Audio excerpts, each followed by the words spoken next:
Eyo Value Investors, how are you doing? My name is Stijn and welcome to my YouTube channel. Today we're taking another look at Alpine Technologies or ALPP Stock, since a lot of interesting things have been happening and will continue to happen. Just a couple of days ago, big news was released for this company. So of course the first thing we'll do in this video is dig into that news. Second, there's been some rumors spreading around that ALPP stock is currently in a short squeeze. So we'll be digging into this and what it means if you're investing in ALPP stock. And lastly, the uplisting has taken so long now, is it still going to happen or what? And that's it, that's the video.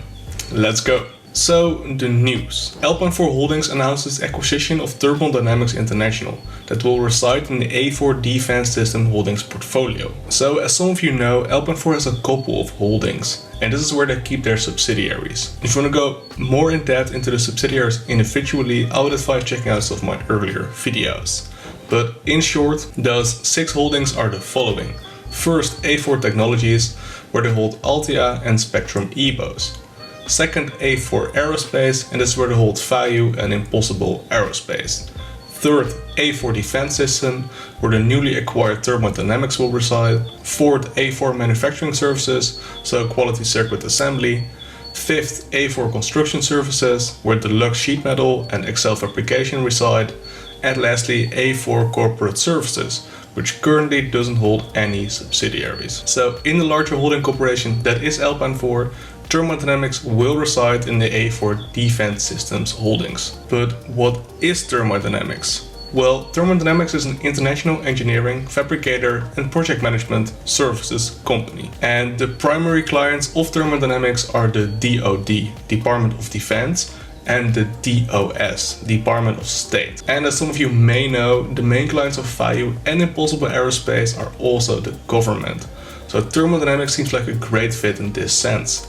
And it might just increase the foothold Alpine already has in the government. And according to the CEO, Kent Wilson, Thermodynamics currently generates about $13 million in revenue a year. And Kent also has stated that they will grow and support this company to do well in excess of $50 million a year, starting from around 2025, which is just 4 years from now. And as we have talked about in all my past videos on ALPP stock, for example, this one, Alpine uses their own DSF business model, and I'll assume you guys understand this business model.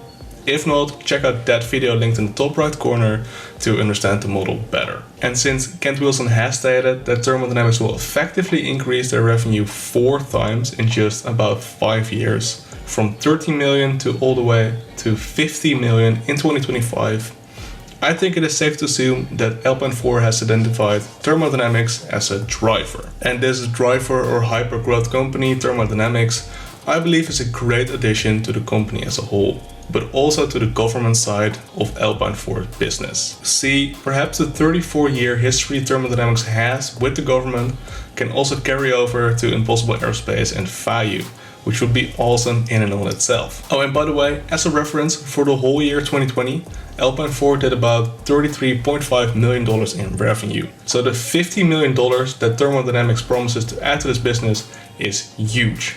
Really, really huge. So to summarize this part of the video, I think Thermodynamics is a great addition to the Alpine corporation. And the $50 million in revenue Thermodynamics promises to do could be huge for the future earnings potential of Alpine Holdings. Cool. Now let's talk about the potential short squeeze. First, we need to understand what is short selling. Well, according to Investopedia, short selling is fairly simple. As an investor, you borrow a stock, sell the stock and then buy the stock back to return it to the lender. Okay, I do not really think this is simple at all. But step 1, we investors can borrow shares from someone else, for example, a broker. Step 2, we can sell those shares, for example, at $10 per share for whatever company. Step 3, and if the stock price drops, we can buy it back at a lower price, for example, $6 a share, and then return those shares to the broker. Step 4, and we short sellers net the profit from $10 to $6, so $4 per share. And this is of course a simplification. There are a lot of risks with short selling and it is more complicated than outlined here. But this explanation should be enough to understand the following. See, iBorrowDesk collects information from interactive brokers, who in turn is a broker that allows shorting. And we'll be using information from that source in this video. See, on a lot of larger stocks, which are inherently less risky and also have less shorting going on, so for example Apple, the broker only gets a small fee, so for Apple about 0.3% interest per year. And on other stocks, for example this one, which at the time of making this video is currently America's most expensive stock to borrow, you need to pay up to about 380% of interest if you want to short the stock. Higher fees can happen because of a lot of reasons, so this alone doesn't point to anything at all. And we are talking about this because with our bad boy ALPP stock, the short fee has also increased a lot. And this increase in price coincides perfectly with a recent stock price hike. See, our stock went all the way from about $2.5 at the dip to about $5 at this little top. And right after that price hike, the interest fee of borrowing this stock went all the way up to 93%. Obviously, I'm not qualified to give you any financial advice at all. I'm no financial advisor and I'm certainly no short squeeze expert, but believing we are in a short squeeze with ALPP stock isn't so crazy, to be honest. We're seeing an insane short fee increase right after a price increase of about 100%, in combination with an all-time low availability of shares to borrow to short. Look, with Interactive Brokers back in April, 10 million shares were available to borrow basically every day. And on the 3rd of May, just 100,000 shares were available, and just 60,000 shares later the same day. Personally, I'm not betting on this at all. I am a long-term investor, and I would never buy a stock only because it could squeeze a little. And I don't think you should buy a stock for that reason either. But although I don't personally think this is happening, a short squeeze might be happening right as we're watching.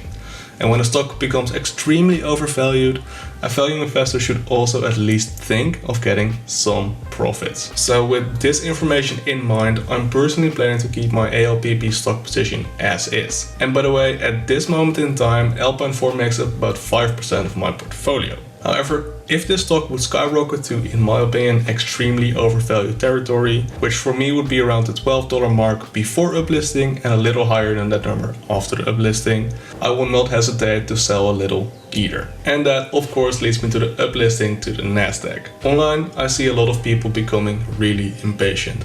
So much so in fact that others are making memes about the impatient NASDAQ uplisting questions. And of course this is partly rightfully so. The CEO, Kent Wilson, did promise a way shorter time frame, and that has obviously not been met. I did a video on ALPP stock just 2 weeks ago, where we dug into what the CEO, Kent Wilson, said during an interview.